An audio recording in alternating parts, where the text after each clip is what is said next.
Maybe before I dive in, just a word. It seems like I hear. I guess I understand when I hear children cry who are obviously infants and newborns. Some of the voices of children that I hear crying out are children who are old enough to be trained not to do that.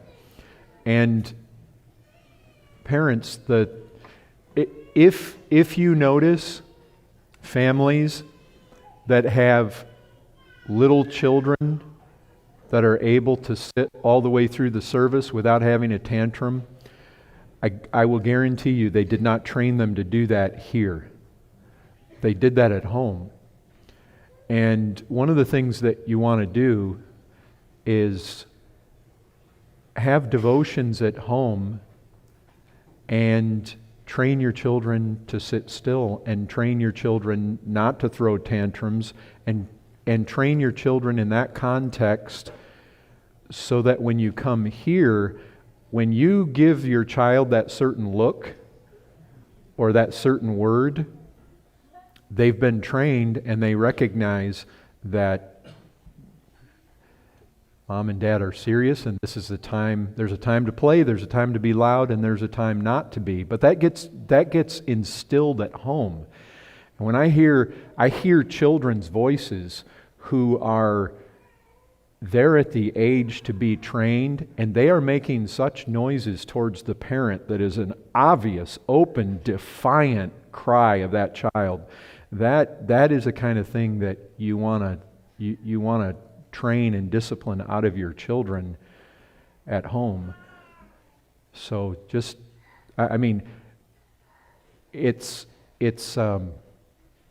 yes, it takes discipline as parents to discipline your children, to bring them to that place. It takes doing this at home. It takes you being consistent in having devotions at home, and it takes consistency in disciplining your children so that you get them to that place. But anyway, I thought, it just seems like today, I don't know why it's hitting my ears, but when you were speaking this morning, there was... we do encourage having the children in here, so we are always having a fair degree of background children noises, but it just seemed like today it was extra loud, and anyway, I thought maybe that would just be a good encouragement.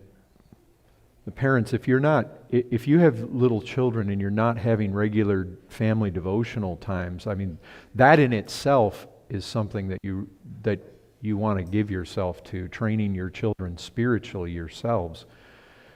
But also, it's an opportunity to instill a discipline, a good, healthy discipline into your children.